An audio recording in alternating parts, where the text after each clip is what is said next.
تو سب کے سب مل کر اللہ تبارک و تعالیٰ کی ان برکتوں کو حاصل کریں کہ آج ویسے بھی مغفرت کی رات ہے، عطا کی رات ہے، تو اس رات اللہ تبارک و تعالیٰ کا ذکر درس قرآن کی صورت میں، تلاوت قرآن کی صورت میں انشاءاللہ تبارک و تعالیٰ آپ کے سامنے ہوگا۔ اعوذ باللہ من الشیطان الرجیم، بسم اللہ الرحمن الرحیم، الحمد للہ رب العالمین، والصلاة والسلام علی سید الانبیاء والمرسلین وعلی آلہ واصحابہ واہل بیتہ وذریاتہ اجمعین والعاقبۃ للمتقین۔ قال اللہ تبارک و تعالی فی کلامہ المجید والفرقان الحمید، بسم اللہ الرحمن الرحیم، ان الذین یکفرون بآیات اللہ ویقتلون النبیین بغیر حق ويقتلون الذين يأمرون بالقسط من الناس فبشرهم بعذاب عليم۔ صدق الله العظيم وصدق رسوله النبي الكريم۔ مولاي صل وسلم دائما ابدا على حبيبك خير الخلق كلهم۔ تمام حضرات ایک مرتبہ محبت سے درود پاک پڑھی ہے۔ اللهم صل على سيدنا مولانا محمد معدن الجود والكرم وآلہ وبارک وسلم، صلاۃ و سلام علیک یا سید یا رسول اللہ وعلی آلک و اصحابک یا نور اللہ۔ معزز حاضرین کرام، میں نے آپ کے سامنے سورہ آل عمران کے تیسرے رکوع کی پہلی آیات، جو کہ ترتیب کے حساب سے آل عمران کی 21ویں آیت بنتی ہے، تلاوت کرنے کا شرف حاصل کیا۔ قبل اس کے کہ میں اس تیسرے رکوع کی تفسیر آپ کے سامنے، اس کا معنی آپ کے سامنے بیان کروں، تو گزشتہ سے پیوستہ کرنے کے لیے مختصر سا خلاصہ پچھلے درس کا میں بیان کرتا چلوں۔ سورہ آل عمران قرآن مجید فرقان حمید کی معظم و مکرم صورتوں میں سے ایک ہے، اور اس صورت مبارکہ کے شان نزول کے بارے میں یہ ہے کہ نجران کے عیسائی، یہ شام کا ایک علاقہ تھا نجران، وہاں کے عیسائی معاذ اللہ نبی علیہ السلام کی خدمت میں اس لیے حاضر ہوئے کہ مدینہ منورہ میں آ کر مسلمانوں کو اور معاذ اللہ حضور صلی اللہ علیہ وسلم کو عیسائی بنا لے۔ اللہ کے حبیب صلی اللہ تعالیٰ علیہ وسلم نے ان کی باتیں سنی اور ان کو اسلام کی دعوت دی، جس پر انہوں نے اپنے دعوے کیے، دلیلیں دیں۔ نبی علیہ السلام نے ان کی تمام باتوں کا جواب دیا اور ثابت کر دیا کہ سیدنا عیسیٰ علیہ السلام نہ خدا ہیں، نہ خدا کے بیٹے ہیں، بلکہ وہ اللہ کے بندے اور اللہ کے رسول ہیں، جس پر تمام کے تمام عیسائی خاموش ہو گئے، وہ کوئی جواب نہ دے سکے، ان کے پاس کوئی دلیل باقی نہیں بچ سکی کہ وہ مسلمانوں کے سامنے یا حضور صلی اللہ علیہ وسلم کے سامنے پیش کرتے۔ تو مناظرہ کرنا خود رسول اللہ صلی اللہ علیہ وسلم کی سنت بھی ہے، لیکن ان تمام باتوں کے باوجود وہ لوگ دنیا کی لالچ کی وجہ سے، دنیا کے مال و متاع کی وجہ سے، جو عیسائی بادشاہوں کی جانب سے ان لوگوں کو عزتیں ملی ہوئی تھی، اپنے عزیز اقربا دوست احباب میں ایک بڑا مقام بنا ہوا تھا، ان کے چھن جانے کے خوف کی وجہ سے وہ لوگ، ان لوگوں نے کلمہ طیبہ کا اقرار نہیں کیا اور اسلام قبول نہیں کیا۔ تو اللہ تبارک و تعالی نے یہ ابتدائی 80 آیتیں اسی حوالے سے نازل فرمائی۔ تو پہلے رکوع میں اللہ تبارک و تعالی نے اپنی وحدانیت کو بیان کیا، پھر تورات اور زبور انجیل کے حوالے سے قرآن مجید کی حقانیت کو بیان کیا اور بتا دیا کہ زمین و آسمان میں جو کچھ بھی ہے وہ اللہ کی مخلوق ہے، اللہ کی پیدا کردہ ہے، اور جو اللہ کی پیدا کردہ مخلوق ہے وہ نہ تو خدا کا بیٹا ہو سکتا، نہ کوئی رشتہ دار ہو سکتا۔ پھر اللہ تبارک و تعالی نے مومنین کی دعا کا بھی ذکر کیا۔ پھر دوسری رکوع میں اہل کتاب کو اللہ تبارک و تعالی نے مزید سمجھایا اور فرمایا کہ جن لوگوں نے کفر کیا ہے، نہ تو ان کا مال، یہ دنیاوی مال جس کی وجہ سے یہ لوگ ایمان کو قبول نہیں کر رہے، نہ تو یہ ان کے کام آئے گا، نہ ان کی اولاد ان کے کوئی کام آئے گی۔ جس طرح کہ فرعون اس کے لشکر کے کام کچھ بھی نہ آیا۔ اور پھر مزید اللہ تبارک و تعالیٰ نے ان کفار کے سامنے غزوہ بدر کی مثال بیان کی کہ آج مسلمانوں کی تعداد کم ہے، تھوڑی ہے، لیکن اللہ تبارک و تعالیٰ چاہے تو تھوڑے لوگوں کو بھی فتح عطا فرما دیتا ہے۔ یہ ساری باتیں بیان کرنے کے بعد وہ انسانی نفسیاتی کمزوری جس کی وجہ سے لوگ گناہوں میں پڑ جاتے ہیں، اللہ نے اس کو بیان کیا اور فرمایا کہ لوگوں کی نگاہوں میں خواہشات کی پیروی، عورتوں کی چاہت، بیٹوں کی خواہش اور ڈھیروں کی تعداد میں سونا اور چاندی، بینک بیلنس، اسی طرح بہترین سواریاں اور دنیا کا مال و متاع سجا دیا گیا ہے۔ لوگ سمجھتے ہیں کہ یہی حاصل ہو جائے تو سب کچھ حاصل ہو گیا، اور آج دنیا نے معیار بھی یہی بنا لیا کہ شرافت کا معیار بھی پیسہ ہے، بلکہ ہمارے پڑھے لکھے جو لوگ لفظ استعمال کرتے ہیں تو وہ اشرافیہ کا لفظ استعمال کرتے ہیں مالداروں کے لیے۔ تو آج معیار یہ بدل گیا، مگر اللہ نے فرمایا کہ ذالک متاع الحیات الدنیا، اے لوگوں یہ جو کچھ ہے یہ اصل نہیں ہے، یہ تو دنیا کی زندگی کا سامان ہے۔ واللہ عندہ حسن المآب، اور اللہ کے پاس اچھا ٹھکانہ ہے، اللہ نے اس سے اچھا جمع کیا ہوا تم لوگوں کے لیے۔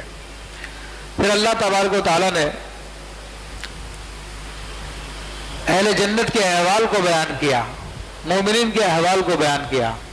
یہ قرآن مجید کا ایک طریقہ ہے کہ جہاں پر وہ جہنم اور جہنمیوں کے احوال کو بیان کرتا ہے تو اس کے ساتھ ساتھ جنت اور جنتیوں کے احوال کو بھی بیان کرتا ہے، کیونکہ سائیکالوجی کی زبان میں یہ law of reward and punishment کہلاتا ہے کہ یہ جزا اور سزا کا قانون ہے۔ کسی بھی انسان کو کسی چیز کی عادت ڈالنی ہو تو جزا اور سزا دونوں طریقوں سے کام لیا جاتا ہے، یا تو بعض لوگ ڈر کے مان جاتے ہیں یا بعض لوگ انعام کی لالچ میں مانتے ہیں۔ تو اللہ تبارک و تعالیٰ نے یہاں پہ جہنم کا عذاب بھی بیان کر دیا اور جنت کا انعام بھی بیان کر دیا کہ جس کی جیسی نفسیات ہے اس کے مطابق وہ دین کی طرف آ جائے۔ پھر اللہ تبارک و تعالیٰ نے فرمایا کہ جنت کن لوگوں کے لیے ہے، تو اس میں بیان فرمایا کہ جنت صابرین، صبر کرنے والوں کے لیے، صادقین کے لیے ہے، ادب والوں کے لیے، اللہ کی راہ میں خرچ کرنے والوں کے لیے ہے، اور سحری کے وقت اللہ سے استغفار طلب کرنے والوں کے لیے ہے۔ پھر اللہ نے ایک عظیم گواہی کو بیان کیا، وہ یہ ہے کہ اللہ کے سوا کوئی معبود نہیں ہے، یہ اس کائنات کی سب سے عظیم ترین گواہی ہے۔ پھر اس گواہی میں فرشتوں کو اپنے ساتھ شامل کیا اور علماء دین کو اپنے ساتھ شامل کیا۔ یہ بڑا اعزاز اور بڑا مرتبہ ہے۔ اور پھر بتا دیا کہ اللہ کے یہاں پہ دین صرف اسلام ہی ہے، اس کے علاوہ اور کوئی دین نہیں ہے۔ ویسے تو ہر ایک دعویٰ کرتا ہے ہمارا دین سچا ہے، ہمارا دین ہی اللہ کے نزدیک پسندیدہ ہے، لیکن بات یہ ہے اگر کسی کے کئی عاشق ہوں اور ہر ایک دعویٰ کرے کہ میں ہی اپنے معشوق کا محبوب ہوں سب سے بڑھ کر، میرا معشوق سب سے زیادہ مجھے ہی چاہتا ہے، تو ہر ایک دعویٰ کر سکتا ہے، لیکن فیصلہ تو خود معشوق ہی کرے گا۔ وہ بتائے گا کہ وہ کس سے محبت کرتا ہے، وہ جس کا کہہ دے تو پھر کسی دلیل کی ضرورت ہی نہیں ہے۔ تو دعویٰ تو سارے مذہب والے کر رہے ہیں کہ ہمارا دین وہی ہے جو اللہ نے دیا ہے، سچا دین ہے، مگر اللہ تعالیٰ سے پوچھو نا کہ اللہ تعالیٰ کون سے دین کو اپنا دین قرار دیتا ہے؟ تو نہ توریت میں کوئی آیت ہے کہ یہودیت سب سے اچھا دین ہے، نہ انجیل میں کوئی آیت ہے کہ جس میں کہا مسیحیت سب سے پیارا دین ہے، نہ زبور میں کوئی آیت ہے، نہ ہندوؤں کے پاس کوئی آیت ہے ایسی۔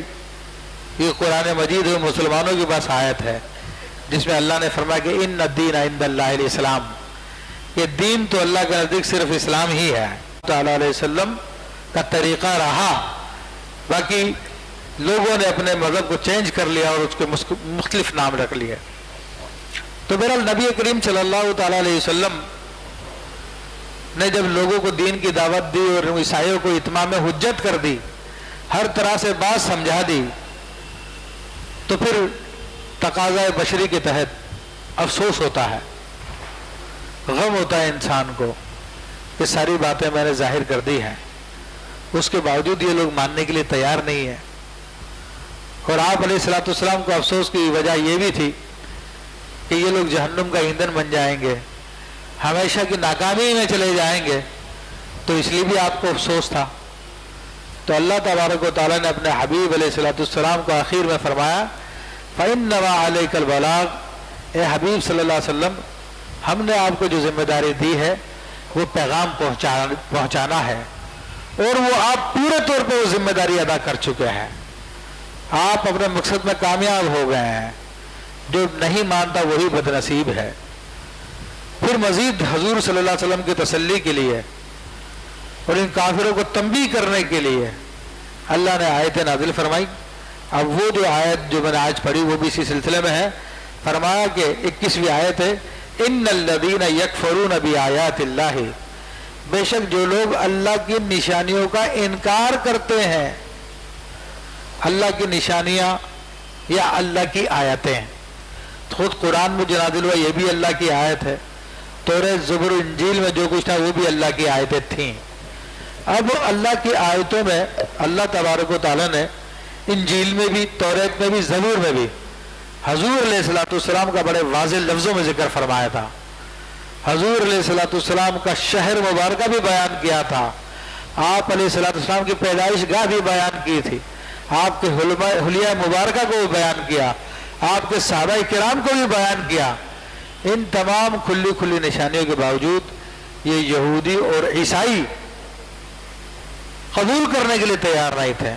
مانتے تھے، جانتے تھے کہ یہ اللہ کے سچے نبی ہیں، جیسا کہ میں نے گزشتہ درس میں یہ واقعہ بیان بھی کیا، لیکن قبول نہیں کرتے تھے، اقرار نہیں کرتے تھے. تو اللہ نے فرمایا کہ جو لوگ، بے شک جو لوگ اللہ کی آیتوں کا انکار کر رہے ہیں، وَيَقْتُلُونَ النَّبِيِّينَ بِغَيْرِ حَقٍّ، اور اللہ کے نبیوں کو بغیر حق کے قتل کرتے ہیں. اب اللہ کے نبیوں کو بغیر حق کے قتل کرتے ہیں تو ایک تو یہ اس زمانے کے یہودیوں اور عیسائیوں کے بارے میں بھی ہے جو نبی علیہ الصلوۃ والسلام کے زمانے میں تھے، کیونکہ انہوں نے نبی علیہ الصلوۃ والسلام کو بھی قتل کرنے کی کئی مرتبہ کوشش کی تھی. آپ علیہ الصلوۃ والسلام کی پیدائش کے بعد بھی ان لوگوں نے اپنی مختلف ٹیمیں مختلف علاقوں میں بھیج دی تھی کہ بچپن ہی میں اس نبی کو مار دیا جائے، کیونکہ وہ بنی اسماعیل سے آیا، بنی اسرائیل سے نہیں آیا. اس وقت بھی کوشش کی، جب حضور کا بچپنا تھا تب بھی کوشش کی ان لوگوں نے. پھر حضور علیہ الصلوۃ والسلام نے اعلان نبوت فرمایا تب بھی کوشش کی، یہاں تک کہ یہودیوں نے ایک مرتبہ ظالموں نے دعوت کے لیے حضور علیہ الصلوۃ والسلام کو بلایا. حضور علیہ الصلوۃ والسلام دعوت میں تشریف لے گئے اور چھت کے اوپر انہوں نے بہت بھاری پتھر رکھا ہوا تھا کہ حضور کو یہاں پہ بٹھا کے اوپر سے چٹان گرا دیں گے تو حضور علیہ الصلوۃ والسلام شہید ہو جائیں گے. مگر اللہ نے اپنے حبیب کو بچا لیا. ان لوگوں نے، ان ظالموں نے دعوت پہ بلایا اور بکری کے گوشت میں زہر ملا دیا، وہ حضور کو کھلایا. حضور نے کچھ کھایا مگر وہ گوشت بول پڑا یا رسول اللہ مجھ میں زہر ہے، آپ نہ کھائیں مجھے. تو اس لیے ان یہودیوں کے بارے میں بھی جو اس زمانے کے یہودی تھے. پھر یہ گزشتہ یہودیوں کے بارے میں بھی ہے کہ گزشتہ زمانے میں بھی یہودیوں نے نبیوں کو قتل کیا تھا. اب ان یہودیوں کو بھی اسی کے ساتھ شامل کیا کیونکہ یہ یہودی ان یہودیوں کے فعل کو اچھا سمجھتے تھے کہ انہوں نے نبیوں کو معاذ اللہ قتل کیا تو اچھا کیا انہوں نے. حالانکہ نبی علیہ الصلوۃ والسلام سے جب پوچھا حضرت ابو عبیدہ بن جراح نے یا رسول اللہ صلی اللہ علیہ وسلم سب سے بڑا گناہ کون سا ہے، تو فرمایا کہ اللہ کے نبی کو قتل کرنا. تو یہ ظالموں نے اللہ کے نبی کو قتل کیا تو اللہ نے اسی طرح اشارہ کیا کہ اللہ کی آیتوں کا انکار کرتے ہیں اور یقتلون النبیین بغیر حق، اور بلا وجہ کے اللہ کے نبیوں کو قتل کرتے ہیں۔ ایک روایت کے مطابق یہودیوں نے صبح کے وقت 43 انبیاء کرام کو قتل کیا۔ پھر ان انبیاء کرام کے جو ساتھی تھے انہوں نے آ کر ان کو کہا کہ تم نے برا کیا ہے۔ ایک روایت کے مطابق وہ 112 تھے، ایک روایت کے مطابق 170 تھے۔ تو یہودیوں نے شام ہونے سے پہلے ان کو بھی قتل کر دیا۔ تو اللہ تبارک و تعالیٰ نیک کرتوتوں کو بیان کر رہا ہے۔ اے حبیب، اگر یہ آپ کی بات نہیں مان رہے، آپ کی سچ بات کو تسلیم نہیں کر رہے تو افسوس نہ کریں، یہ جہنم کا ایندھن ہے، یہ ظالم لوگ ہیں، ان کی عادت یہی ہے، یہ تو نبیوں کو قتل کرتے رہے ہیں۔ وَيَقْتُلُونَ الَّذِينَ يَأْمُرُونَ بِالْقِسْطِ مِنَ النَّاسِ، اور قتل کرتے ہیں ان لوگوں کو جو ان کو انصاف کا حکم دیتے ہیں لوگوں میں سے، ان کو بھی قتل کر ڈالتے ہیں۔ فَبَشِّرْهُمْ بِعَذَابٍ أَلِيمٍ، پس تم ان کو دردناک عذاب کی بشارت دے دو۔ بشارت کا لفظ خوشخبری کے لیے آتا ہے، لیکن اللہ نے یہ طنزاً فرمایا ہے، طنز کرتے ہوئے ان کو دردناک عذاب کی بشارت دے دو۔ تو پھر فرمایا اولئک الذین حبطت اعمالهم فی الدنیا والآخرہ، یہی ہیں وہ لوگ کہ جن کے اعمال دنیا کی زندگی میں اور آخرت کی زندگی میں ضائع کر دیے گئے ہیں، کیونکہ یہ کفر کرتے ہیں۔ اللہ کی آیتوں کا انکار کرنا ایک کفر ہے، اللہ کے نبیوں کو قتل کرنا ایک کفر ہے، پھر انصاف کی بات کے کہنے والے کو، نبیوں کی حمایت میں بات کہنے والے کو قتل کرنا دوسرا کفر ہے۔ تو اس لیے اللہ نے فرمایا کہ جو کفر کر لے تو اس کا عمل نہ دنیا میں فائدہ دیتا ہے نہ آخرت میں فائدہ دیتا ہے۔ تو فرمایا کہ وہ لوگ ہیں جن کے اعمال دنیا میں بھی بیکار کر دیے گئے ہیں اور آخرت میں بھی حقارت کر دیے گئے ہیں۔ وَمَا لَهُم مِّن نَاصِرِينَ، اور ان کا کوئی مددگار نہیں ہوگا۔ آج دنیا کی زندگی میں یہ لوگ اپنے باطل جتھا بنا لیتے ہیں، تنظیم بنا لیتے ہیں، گروہ بنا لیتے ہیں، ایک دوسرے کی مدد کرتے ہیں، بلکہ حکومتیں ان کی ہوتی ہیں، مگر اللہ نے قیامت کی طرف اشارہ فرمایا کہ قیامت کے دن کا کوئی مددگار نہیں ہوگا۔ الم تر الی الذین اوتوا نصیبا من الکتاب، کیا تم نے نہیں دیکھا ان لوگوں کو جن کو کتاب میں سے حصہ دیا گیا تھا؟ ویسے تو گزشتہ نبیوں پہ صحیفے نازل ہوئے، ابراہیم علیہ السلام پہ صحیفے نازل ہوئے، اسماعیل علیہ السلام، حضرت موسیٰ علیہ السلام، عیسیٰ علیہ السلام، داؤد علیہ السلام، لیکن یہاں پہ فرمایا کہ کیا تم نے نہیں دیکھا ان لوگوں کو جن کو کتاب میں سے کچھ حصہ دیا گیا؟ اصل میں یہودیوں کو سیدنا عیسیٰ علیہ السلام پہ جب توریت نازل کی گئی تو ان لوگوں نے اس کا احترام نہیں کیا، تو پھر ان کے پاس احکام عشرہ بچ گئے تھے۔ احکام عشرہ آج بھی یہ لوگ پڑھتے ہیں، ان کی عبرانی زبانی میں موجود ہے، پوری کتاب ان سے لے لی گئی تھی۔ تو فرمایا کہ یدعون الی کتاب اللہ، ان کو جب بلایا جاتا ہے اللہ کی کتاب کی طرف، لیحکم بینہم، تاکہ ان کے درمیان میں فیصلہ کر دیا جائے۔ اب یہ شان نزول کیا ہے اس آیت طیبہ کا؟ ایک شان نزول تو یہ ہے کہ ایک مرتبہ نبی علیہ السلام یہودیوں کے مدرسے بیت المدارس میں تشریف لے گئے، وہاں پر یہودیوں کے علماء تھے، تو آپ نے ان سے کہا کہ تم لوگ مسلمان ہو جاؤ۔ یہودی علماء کو آپ نے دعوت دی، تو اس پر کہا کہ محمد صلی اللہ علیہ وسلم تم کون سے دین پر ہو؟ نبی علیہ السلام نے ارشاد فرمایا میں دین ابراہیمی پہ ہوں۔ تو ان لوگوں نے کہا کہ ابراہیم علیہ السلام تو یہودی تھے، معاذ اللہ ثم معاذ اللہ۔ اب دیکھ لیجئے ہمارے حکمران جن کی گودوں میں جا کے بیٹھتے ہیں، جن سے آشیرواد لیتے ہیں، وہ اللہ کے رسول کے دشمن ہیں وہ۔ تو نبی علیہ السلام نے کہا اپنی توریت منگاؤ، توریت سے ثابت کرو وہ یہودی تھے، کیونکہ یہ بالکل سچی بات، واضح بات ہے، بچہ بھی جان لے گا کہ یہودی تو بہت بعد میں پیدا ہوئے، ابراہیم علیہ السلام تو بہت پہلے کے تھے۔ تو انہوں نے توریت لانے سے انکار کر دیا، منع کر دیا، توریت نہیں لے کے آئیں گے ہم۔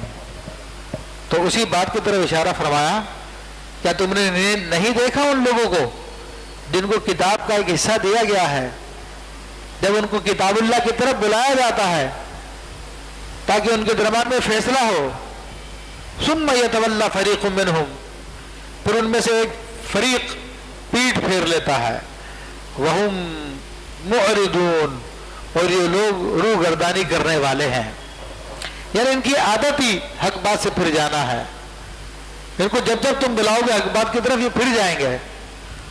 ایک تو یہ شان نزول تھی جو میں نے آپ کو بتائی، ایک دوسری شان نزول یہ بیان کی گئی ہے کہ ایک مرتبہ یہودی پیسے والے لوگوں میں سے، رئیس امیر کبیر لوگوں میں سے ایک مرد نے ایک عورت نے زنا کیا۔ اب یہودی چاہتے تھے کہ ان دونوں کو نہیں مارا جائے، حالانکہ ان کے یہاں پہ بھی سزا یہی تھی کہ جو زانی ہے اس کو رجم کیا جائے، اتنا مارا جائے پتھر یہاں تک کہ مر جائے۔ تب انہوں نے سوچا کہ کیا کریں، ان دونوں کو موت سے بچا لیا جائے۔ تو ان لوگوں نے کہا چلو محمد رسول اللہ صلی اللہ علیہ وسلم سے فیصلہ کراتے ہیں۔ نبی علیہ الصلوۃ والسلام کے پاس جب یہ آئے تو آپ علیہ الصلوۃ والسلام نے فرمایا کہ ان کی سزا رجم ہے۔ تو یہودی بڑے ناراض ہوئے کہ رجم کیسے ان کی سزا؟ تو آپ نے فرمایا تمہاری کتاب میں ہے۔ تو ان لوگوں نہیں، ہماری کتاب میں نہیں ہے۔ تو اس زمانے میں یہودیوں کا بڑا عالم تھا عبداللہ بن سوریہ، جو فدق کا رہنے والا تھا، اس کو بلایا گیا، وہ کتاب لے کر آیا۔ اب اس نے کتاب میں جو رجم کی آیتیں تھی اس پہ ہاتھ رکھ دیا اور ارد گرد کی آیتیں پڑھ کے سنا دی، بولے دیکھو کوئی نہیں رجم کا حکم ہمارے یہاں پر۔ تو حضرت عبداللہ بن سلام رضی اللہ تعالیٰ عنہ پہلے یہودیوں کے بڑے عالم تھے، یہ ان کا نام پہلے کچھ اور تھا، حضور علیہ الصلوۃ والسلام نے ان کا نام عبداللہ رکھا، یہ مسلمان ہو گئے تھے۔ تو وہ آئے سامنے آ کر اور عبداللہ بن سوریہ کا ہاتھ ہٹایا اور آپ نے وہ آیتیں پڑھ کے سنائی جس میں رجم کا حکم تھا۔ تو اس پر یہ لوگ جو ہے پھر بڑے شرمندہ ہوئے، ورنہ کہہ رہے تھے کہ ہمارے یہاں پہ تو سزا یہی ہے کہ بس دونوں کا منہ کالا کر دیا جائے، ایک کو گدھے پہ اس طرح منہ کر کے بٹھا دیں، دوسرے کو اس طرح منہ کر کے بٹھا دیں، شہر میں چکر وکر لگا دیں، تو یہ سزا ہے۔ حضور نے فرمایا تمہاری توریت میں موجود ہے۔ حضور تو ساری باتوں کے عالم تھے، عالم ہے۔ تو بہرحال وہ جب سزا سامنے آ گئی تو اللہ نے اسی طرف اشارہ فرمایا کہ جب ان کو کہا جاتا ہے کتاب اللہ کی طرف آؤ تاکہ تمہارا فیصلہ کیا جائے، تو پھر وہ لوگ روح گردانی کرنے لگ جاتے ہیں، پیٹ پھیرنے لگ جاتے ہیں۔ اب اللہ تبارک و تعالیٰ وجہ بتا رہا ہے کہ ان کی یہ کیفیت کیوں ہو گئی، یہ کیوں پیٹ پھیرنے لگے ہیں۔ ذَلِكَ بِأَنَّهُمْ قَالُوا لَن تَمَسَّنَا النَّارُ إِلَّا أَيَّامًا مَّعْدُودَاتٍ، اس کی وجہ یہ ہے، یہ کتاب پہ کیوں نہیں عمل کر رہے ہیں، یہ نبیوں کو کیوں قتل کر رہے ہیں، اللہ کے نبی کا کیوں انکار کر رہے ہیں، اس کی وجہ یہ ہے کہ عقیدوں میں غلطی شامل ہو گئی ہے۔ اس کی وجہ یہ ہے کہ انہوں نے کہا کہ آگ ہم کو نہیں چھوئے گی مگر چند روز کے لیے، یعنی جہنم کی آگ میں ہم جائیں گے نہیں، اور گئے بھی تو چند روز کے لیے جائیں گے بس، اس کے بعد پھر نکال لیے جائیں گے۔ نحن ابناء اللہ، یہودی کہتے ہیں ہم تو اللہ کے بیٹے ہیں، معاذ اللہ۔ نحن احباء اللہ، ہم تو اللہ کے محبوب لوگ ہیں، ہم تو پیغمبروں کی اولادیں ہیں، ابھی ہمیں جہنم کیا کرے گی۔ اب مسئلہ یہ تھا، عوام تو جاہل ہوتی ہے، یہودیوں کے دنیا دار علماء نے یہ باتیں گھڑ لی تھیں، حالانکہ توریت زبور میں کہیں اس بات کا ذکر نہیں ہے کہ یہودی بخشے جائیں گے اور یہودیوں کو آگ نہیں چھوئے گی، کتابوں میں کوئی ایسی بات نہیں ہے، اپنے طور پہ ان لوگوں نے یہ باتیں گھڑ لی تھی۔ تو اب وہی بات وہ کہتے تھے، تو اللہ نے فرمایا کہ یہ جو گناہ پہ گناہ کرتے چلے جا رہے ہیں، تو اس کی وجہ یہ ہے کہ یہ لوگ آخرت کا خوف نہیں رکھتے ہیں اور کہتے ہیں کہ جہنم کی آگ چند روز کو ہمیں چھوئے گی۔ وَغَرَّهُمْ فِي دِينِهِمْ مَا كَانُوا يَفْتُرُونَ، اور جو جھوٹی باتیں انہوں نے باندھی ہوئی تھی وہ سب کی چیزیں ان کو دین کے معاملے میں گمراہ کر رہی تھی، ان کو دھوکے میں ڈال رہی ہوئی تھی۔ یہ کہتے تھے کہ ہمارے چونکہ باپ دادا انبیاء ہیں، وہ ہماری شفاعت کروا لیں گے، ہمیں بخشوا لیں گے اللہ تبارک و تعالیٰ سے۔ مگر میرے بھائیوں، ان کا کہنا غلط تھا۔ اور یہاں پہ یہ بات بھی میں وضاحت کر دوں کہ یہ آیتیں جو کہ کافروں کے بارے میں ہیں، تو بعض نام نہاد مسلمان جو مفسر قرآن کہلاتے ہیں وہ یہی آیتیں پڑھ پڑھ کے کہتے ہیں دیکھو کوئی نبی کی شفاعت نہیں ہوگی، کوئی ولی اللہ کی شفاعت نہیں ہوگی، معاذ اللہ ثم معاذ اللہ، وہ مسلمانوں میں شفاعت کے منکر ہو جاتے ہیں۔ حالانکہ احادیث کریمہ میں اپنی طرف موجود ہے، خود قرآن میں موجود ہے۔ اللہ نے یہاں پر جس شفاعت کا منع کیا ہے وہ شفاعت کیا ہے آپ جان لیجئے۔ تو اس لیے کہا جاتا ہے کہ ہر ایک کو نہیں سنا جائے، یہ اسرار احمد کو سنیں گے اس کی یہی باتیں موجود ہیں، اس لیے دیگر گمراہ لوگوں کی تفسیریں سنیں گے قرآن کی، وہ یہیں پہ آگے گڑبڑ کرتے ہیں، لوگوں کے عقیدوں کو خراب کرتے ہیں اور کہتے ہیں جناب یہ اولیاء اللہ، یہ نبی کی شفاعت، یہ کوئی کام نہیں آئے گی۔ یہ آیتیں پڑھ پڑھ کے بتاتے ہیں، کہتے ہیں کہ جناب ان کو یہ جھوٹی باتوں نے دین میں دھوکے میں ڈال دیا۔ تو آج ہمارے مسلمان بھی دھوکے میں پڑے معاذ اللہ، اس قسم کی باتیں کرتے ہیں۔ تو میرے بھائی فرق ہے ان میں اور ہم میں۔ ہمارے لیے تو قرآن کی آیتیں موجود ہیں کہ مومن کل ایک دوسرے کے مددگار ہوں گے، دوست ہوں گے۔ من ذا الذی یشفع عنده الا باذنہ، اس کے تحت حضور علیہ الصلوۃ والسلام کو سب سے پہلے شفاعت کا اذن ملے گا، حضور شفاعت کریں گے، حافظ قرآن شفاعت کرے گا، علماء شفاعت کریں گے، سب کو پتہ یہ حدیث ہے۔ حضور نے خود نے ارشاد فرمایا شفاعت لأہل الکبائر من امتی، میری شفاعت میری امت کے کبیرہ گناہ کرنے والوں کے لیے ہے۔ یہ آیتیں احادیث موجود ہیں۔ پھر وہ ظالم لوگ یہ جو کفار کے بارے میں آیتیں اٹھا کے مسلمانوں پہ لگا دیتے ہیں اور حضور کی شفاعت کا انکار کر دیتے ہیں، مسلمانوں کو اولیاء اللہ سے برگشتہ کرتے ہیں، اہل دین سے دور کرتے ہیں۔ حالانکہ دونوں میں فرق ہے۔ فرق یہ ہے کہ یہ لوگ کافر ہو چکے تھے، اللہ کی آیتوں کا انکار کر کے، اللہ کے نبیوں کو قتل کر کے، اللہ کے رسول محمد رسول اللہ صلی اللہ علیہ وسلم کا انکار کر کے، قرآن کا انکار کر کے کافر ہو چکے تھے۔ تو کافر کے حق میں کوئی شفاعت نہیں ہے، شفاعت مومنین کے حق میں ہے، مسلمین کے حق میں ہے۔ مسلمان اگرچہ کہ گناہگار ہو، لیکن نبی علیہ الصلوۃ والسلام فرماتے ہیں شفاعتی لأہل الکبائر من امتی، میری شفاعت میری امت کے کبیرہ گناہ والوں کے لیے ہے۔ کتنے واقعات موجود ہیں حدیث طیبہ میں، بہت مشہور حدیث ہے۔ میدان محشر لگا ہوا ہے، کئی لوگوں کے اعمال تولے جا رہے ہیں، کئی لوگ پل صراط سے گزر رہے ہیں اور بڑا ہولناکی کا عالم ہے۔ سیدنا آدم علیہ السلام دیکھ رہے ہیں کہ امت محمدیہ کا ایک آدمی ہے، اس کا نامہ اعمال ترازو میں رکھ دیا گیا اور اس کے گناہوں کا پلڑا بھاری ہو گیا۔ اس کے لیے حکم ہو گیا کہ اسے جہنم میں لے جایا جائے۔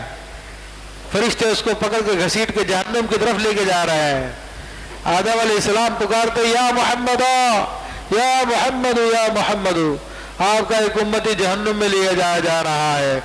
نبی علیہ السلام حدیث کے الفاظ ہیں، اپنی تیبن شریف کو پکڑ کے اٹھاتے ہوئے دوڑتے ہوئے تشریف لائیں گے اور فرمائیں گے ٹھہرو فرشتے ٹھہرو، رک جاؤ رک جاؤ۔ فرشتے کہیں گے ہمیں اللہ کا حکم ہے۔ اللہ فرمائے گا میرے حبیب کی بات مانی جائے، رک جاؤ فرشتوں۔ نبی علیہ السلام اپنی جیب سے ایک پرچی نکالیں گے، اس کے نامہ اعمال میں رکھ دیں گے، اس کے نامہ اعمال کا پلڑا بھاری ہو جائے گا اور اس کے لیے بخشش کا حکم ہو جائے گا۔ تو وہ بندہ عرض کرے گا کون ہے آپ؟ تو آپ فرمائیں گے میں تیرا نبی ہوں اور یہ وہ درود پاک تھا جو تو مجھ پہ پڑھا کرتا تھا۔ تو کتنے واقعات حدیث طیبہ میں موجود ہیں کہ حضور علیہ السلام اپنے امتیوں کو جہنم سے نکالیں گے، شفاعت کروائیں گے۔ تو یہ فرق ہے، اس لیے کہا جاتا ہے کہ گمراہوں کی تفسیر نہ سنی جائے۔ بڑی لچھے دار باتیں کرتے ہیں قرآن کی آیتیں بیان کر کے، لیکن کب عقیدے کو خراب کرتے ہیں بیچارے عوام پتہ بھی نہیں چلتا اور گمراہی میں چلے جاتے ہیں۔ فرمایا فَكَيْفَ إِذَا جَمَعْنَاهُمْ لِيَوْمٍ لَا رَيْبَ فِيهِ، تو آج تو ان کو دنیا کی زندگی میں کھلی چھوٹ دی ہوئی ہے کافروں کو، جو چاہے کرتے پھر رہے ہیں، ان کی ابھی پکڑ نہیں کی جا رہی ہے. لیکن اللہ تبارک و تعالیٰ توجہ دلا رہا کہ اس منظر کو یاد کرو، قیامت کے منظر کی طرف اشارہ کر رہا. بس وہ منظر بھی کیا منظر ہوگا جب ہم ان سب لوگوں کو جمع کریں گے اس دن جس میں کوئی شک نہیں ہے.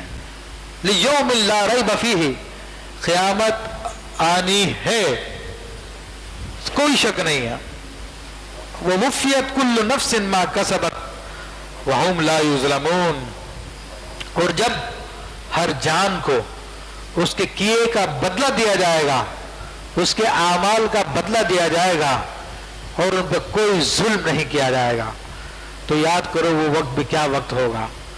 آج تو دنیا میں بڑے اہلے گیلے گھوم رہے ہیں، ایک فون کرا کر قتل کرا دیا، ایک فون کروا کر دھاندلی کروا دی، بے ایمانی کروا دی، کچھ لوگ بھیج کر بازار بند کروا دیے، کسی کو اغوا کروا کر تجوری خالی کروا لی. بڑے مزے چل رہے ہیں، کوئی روکنے والا نہیں ہے، کوئی ٹوکنے والا نہیں ہے. جس کی لاٹھی اسی کی بھینس، جس کا جہاں پوا چل رہا ہے وہ چلا رہا ہے اور بڑے مزے میں ہے. اور لوگ بڑے متاثر ہوئے، ان کے ساتھ ہو جاؤ، وہ بہت اچھے لوگ، بڑا مزہ آتا ہے وہاں پر، کوئی کام رکتا اکتا نہیں ہے، بس ساتھ دینے کی بات ہے. تو اللہ فرما رہا کہ یاد کرو وہ دن بھی کیا دن ہوگا کہ جب ہم تم سب کو جمع کر دیں گے. تو جتنے اعمال تم کر رہے تھے اپنے جتھے کے زور پر، اپنی تنظیم کے زور پر، اپنی سیاست کے زور پر، اپنے مذہبی تنظیم کے زور پر، اس وقت اللہ کو کیا حساب دو گے تم؟ وہاں پر کوئی ظلم نہیں کریں گے، تمہیں تمہارے اعمال کا بدلہ دیں گے. اچھے ہے تو اچھا بدلہ، برا ہے تو برا بدلہ. پھر اگلی آیت آئی اور بڑی زبردست آیت طیبہ ہے، قرآن مجید فرقان حمید کی آیت طیبہ، اور عموماً لوگوں میں بہت مشہور بھی ہے. وہ آیت طیبہ کیا ہے؟ قل اللہم مالک الملک تؤتی الملک من تشاء. آپ یوں عرض کریں، یہ مومنین کو دعا کا طریقہ سکھایا جا رہا ہے. اے اللہ، ملک کے مالک، تؤتی الملک من تشاء، تو جس کو چاہتا ہے سلطنت دیتا ہے. وتنزع الملک ملک ممن تشاء، اور جس سے چاہتا ہے سلطنت چھین لیتا ہے. وتعز من تشاء، تو جس کو چاہتا ہے عزت دیتا ہے. وتذل من تشاء، اور جس کو چاہتا ہے ذلت دیتا ہے. بیدک الخیر، تیرے ہاتھ میں ہی بھلائی ہے. انک علی کل شیء قدیر، اور بے شک تو سب کچھ کر سکتا ہے. تو میرے بھائیو، یہاں پر ایک تو دعا کا طریقہ ہمیں تعلیم کیا گیا کہ جب بھی اللہ کی بارگاہ میں دعا کرنی تو اللہم کہنا چاہیے، اے ہمارے رب. پھر اللہ سے جو چیز طلب کرنی ہے اسی کے اعتبار سے صفت بیان کرے. اللہ کا رحم طلب کرنا ہو تو یا رحیم کہے، اگر کسی پہ غضب پیدا کرنا ہے یا قہار، فلاں پہ اپنا قہر نازل فرما. اگر غنا طلب کرنا ہے تو یا غنی کہہ کر اللہ کو یاد کریں. تو یہاں پر یہی تعلیم دی گئی کہ بادشاہت کی بات آئی تھی تو مالک الملک، اے ملک کے بادشاہ، اے ملک کے مالک. تو یہاں پر حقیقت کو بیان کر دیا کہ یہ بادشاہت اللہ کے ہاتھ میں ہے. اب کیوں یہ آیت طیبہ نازل ہوئی، کس موقع پر نازل ہوئی؟ تو اس کا شان نزول یہ بتایا گیا کہ غزوہ خندق کے موقع پر نبی علیہ الصلوۃ والسلام نے صحابہ کرام کی ذمہ داری لگائی تھی خندق کھودنے کی، اور 10 صحابہ کرام کی ٹولی بنا دی تھی اور ان کو ایک حصہ دے دیا تھا کہ اتنے حصے کو تمہیں کھودنا ہے. تو ایک حصے میں جس میں حضرت حذیفہ، حضرت سلمان فارسی اور دیگر صحابہ کرام تھے، وہاں پر وہ کھڈا کھود رہے تھے تو ایک چٹان نمودار ہو گئی جس کو توڑنے کی انہوں نے بہت کوشش کی لیکن وہ چٹان نہ ٹوٹ سکی. حضرت سلمان فارسی رضی اللہ تعالیٰ حضور علیہ الصلوۃ والسلام کی خدمت میں حاضر ہوئے اور حاضر ہو کے عرض کی کہ یا رسول اللہ صلی اللہ علیہ وسلم، ہماری کدالیں بیکار ہو گئی ہیں مگر وہ چٹان ٹوٹنے کا نام نہیں لیتی. حضور علیہ الصلوۃ والسلام تشریف لائے اور اس کھڈے میں آپ تشریف لے گئے. آپ نے کدال اٹھا کر جب اس چٹان پہ ماری تو زوردار روشنی ہوئی. تو آپ علیہ الصلوۃ والسلام نے ارشاد فرمایا مجھے ہیرا کے محلات دکھا دیے گئے ہیں. پھر آپ نے دوسری ایک کدال ماری تو پھر روشنی نمودار ہوئی. تو آپ نے فرمایا مجھے صنعاء کے محلات دکھا دیے گئے ہیں. یہ یمن کا علاقہ صنعاء. پھر آپ نے تیسری کدال ماری تو آپ علیہ الصلوۃ والسلام نے فرمایا کہ مجھے شام کے محلات دکھا دیے گئے ہیں. مختلف روایتوں مختلف الفاظ آئے. بہرحال آپ علیہ الصلوۃ والسلام نے اپنی امت کو بشارت دی اس وقت انشاءاللہ تعالی یہ روم، ایران اور یہ یمن کے علاقے سب تمہارے اندر آ جائیں گے. یہاں پر سب پہ اسلام کا جھنڈا گاڑا جائے گا. آپ نے یہ خوشخبری دی مسلمانوں کو. جب یہودیوں کو یہ بات پتہ چلی تو ہنسنے لگے، مذاق اڑانے لگے کہ لو ابھی اپنی جان بچانے کے لیے تو خندقیں کھود رہے ہیں، کھڈے کھود کے اپنے آپ کو بچا رہے ہیں اور دعوے اتنے بڑے بڑے کرنے چل دیے ہیں کہ کیونکہ اب ظاہر سی بات ہے اگر میں آپ سے کہوں کہ جناب آپ ابھی امریکہ کو فتح کر لیں گے جا کر تو لوگ ہنسیں گے کہ بھائی اس کی فوجی طاقت دیکھو، اس کے پاس ایٹمی اسلحہ دیکھو، اس کی تیاری دیکھو، اس کی تعداد دیکھو. تو امریکہ کتنا بڑا، امریکہ کا زمینی رقبہ اتنا بڑا ہے کہ ایک علاقے سے فلائٹ لے کر اب امریکہ کے ایک دوسرے شہر میں جائیں تو تقریباً 9-9.5 گھنٹے کی فلائٹ ہے. اور ہمارے یہاں پر جو ہے 3 گھنٹے میں پاکستان کی فلائٹ ختم ہو جاتی ہے. 2-2.5 گھنٹے سے زیادہ نہیں ہمارے یہاں پہ فلائٹ. یہاں کراچی صرف کراچی کنارہ سمندر ہے، دوسرا کنارہ اسلام آباد پہ چلے جاؤ آپ، اس کے بعد چین شروع ہو جائے گا. کتنا 1.5-2 گھنٹے کی فلائٹ ہے، اس سے زیادہ کی نہیں ہے یہ.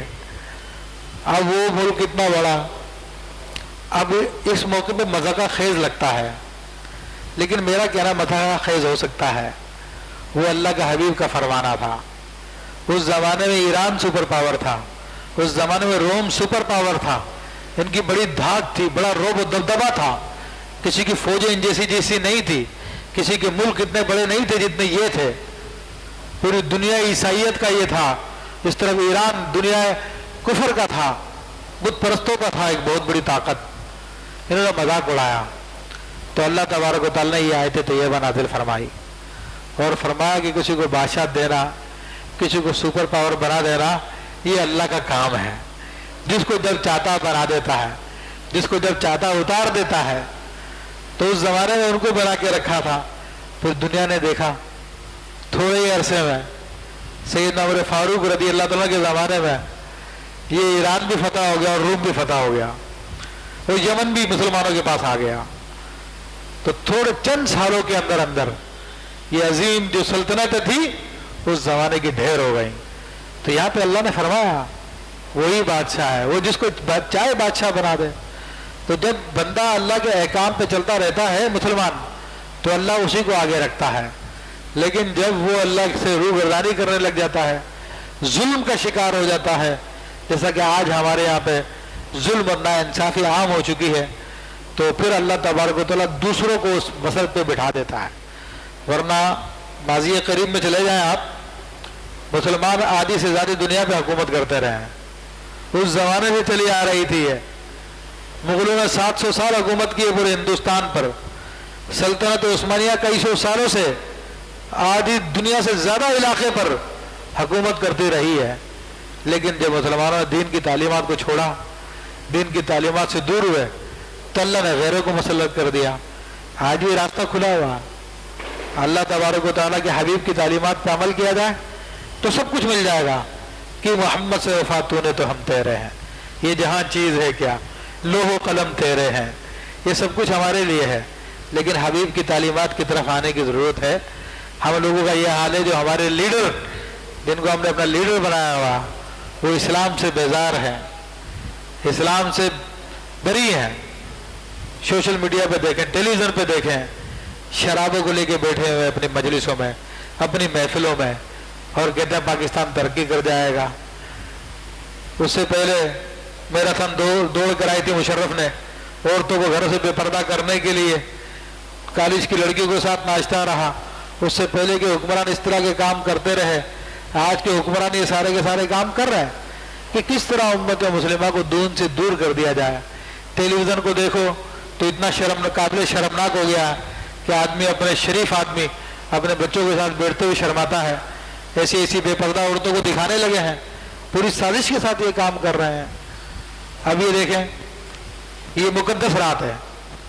اس رات میں لوگوں کی لائٹیں بہت سے علاقوں میں نہیں ہیں, لیکن اگر کرکٹ کا میچ ہوتا تو پورے ملک میں لائٹ ہوتی. ان کے نزدیک یہ چیزیں بڑی اہم ہیں کہ کافری کی طرف جا رہے ہیں. وہ ڈائریکٹ کھل کے نہیں کہہ سکتے ہم کافر ہو گئے ہیں, لیکن کام وہی کر رہے ہیں جو اللہ کے دشمن کرتے ہیں. اسمبلی میں قل اللہ شریف نہیں پڑھی گئی, ظاہر وہ لوگ نشے میں آ کے بیٹھتے ہیں. تو قل اللہ جو مسلمانوں کے بچوں کو یاد ہونی چاہیے. وہ بڈھے ہو گئے لیکن قل اللہ ان کی زبان پہ جاری نہیں ہو سکی ہے. تو یہ ان کے دل تو بک چکے ہیں پہلے سے ہی. ظاہری طور پہ ہم لوگوں کو چریا بنانے کے لیے یہ مسلمان کہلاتے ہیں. اللہ تعالی ہمیں بچائے ان کے شر سے.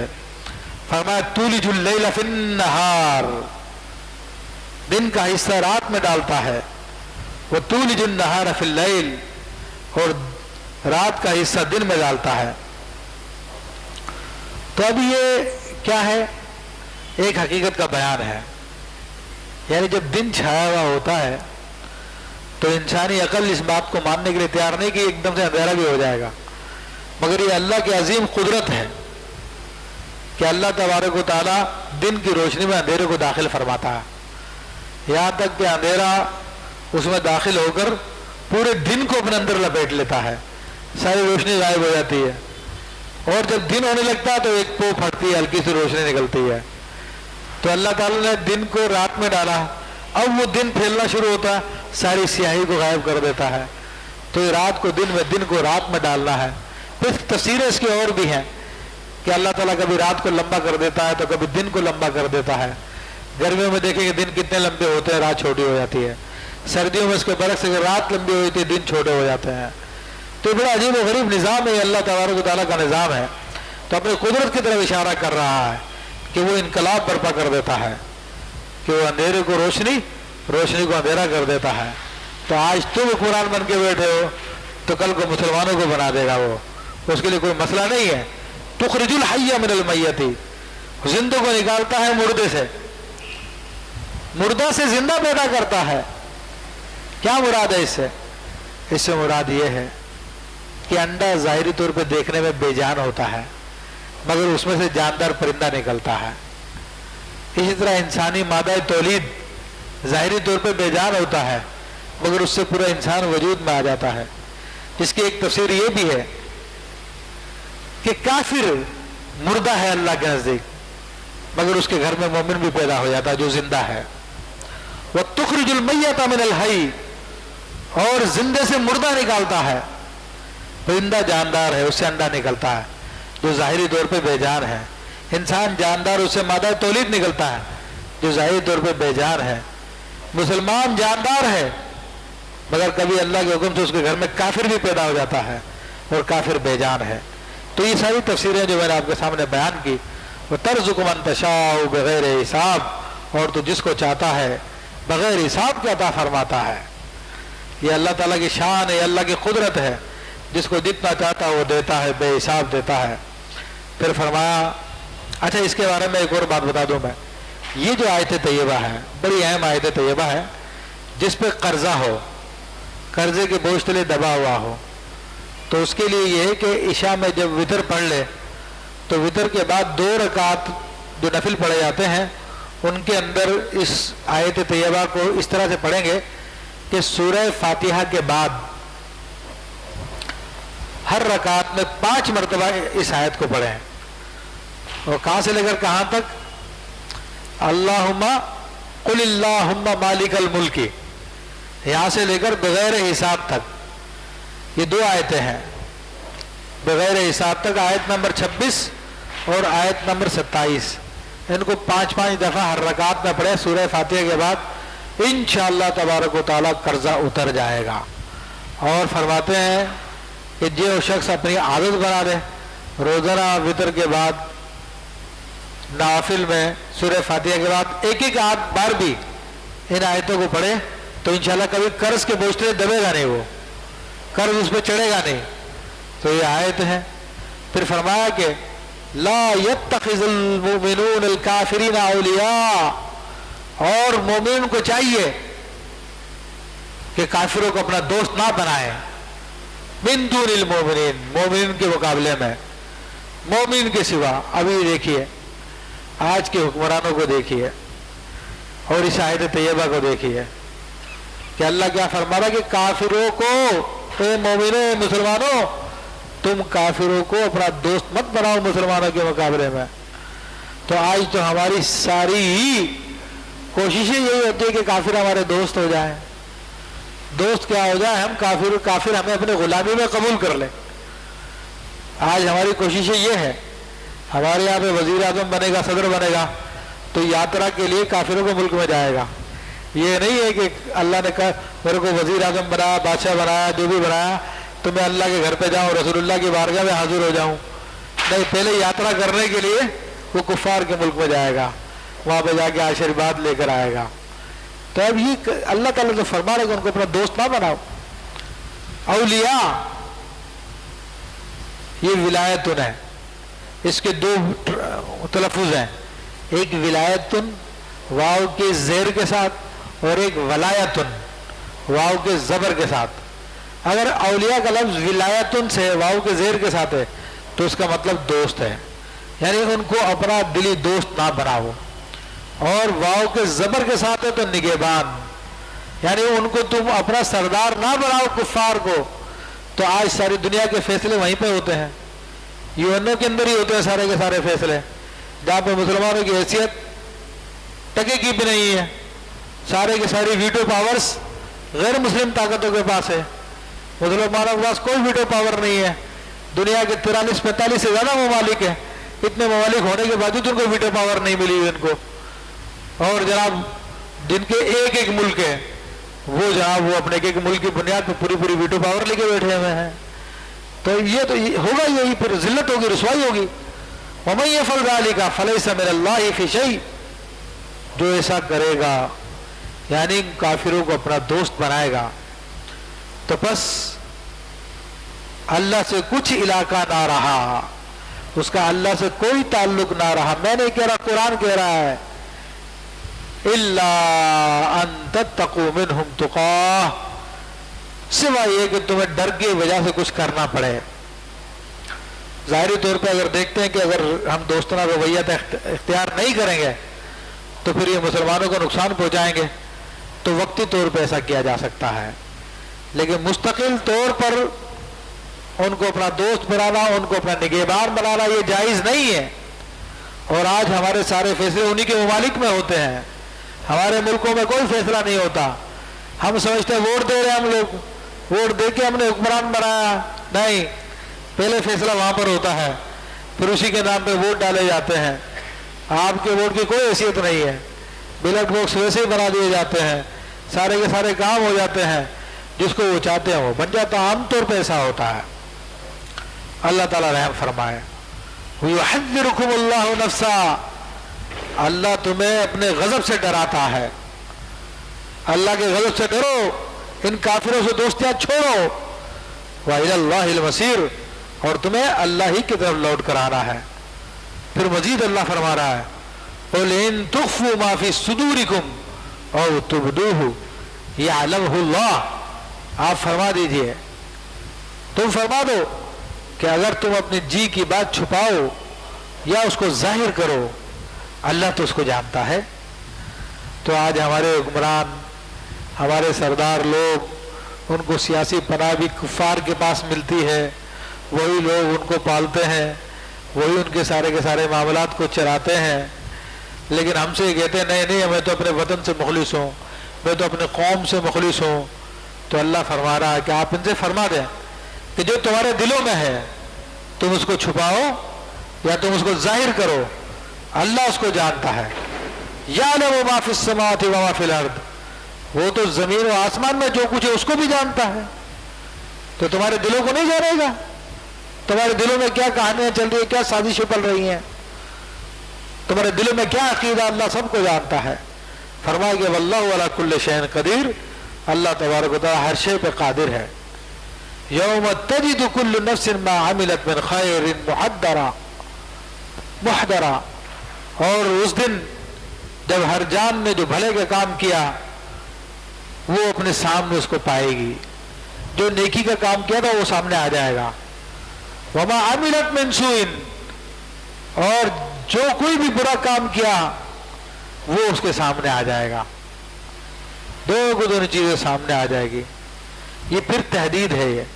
یہ ان یہودیوں کو عیسائیوں کو بھی ہے کہ تم سمجھ رہے ہو کہ تم بخشے بخشاؤ نہیں، جو بھی اعمال ہے وہ آئیں گے سامنے بروز قیامت. اور فاسق و فاجر مسلمانوں کے لیے بھی ہے جو گناہ پہ گناہ کرتے چلے جا رہے ہیں، ان کو کوئی خوف نہیں ہے، تو ان کو بھی ڈرایا جا رہا ہے کہ کل تمہارے سامنے آ جائے گا. یہ تود لو ان بینہا و بینہ امدا بعیدا، تو اس وقت یہ گناہگار جان یہ تمنا کرے گی کاش میرے اس عمل میں، میرے اس نامہ اعمال میں اور مجھ میں بہت دور کا فاصلہ کر دیا جائے.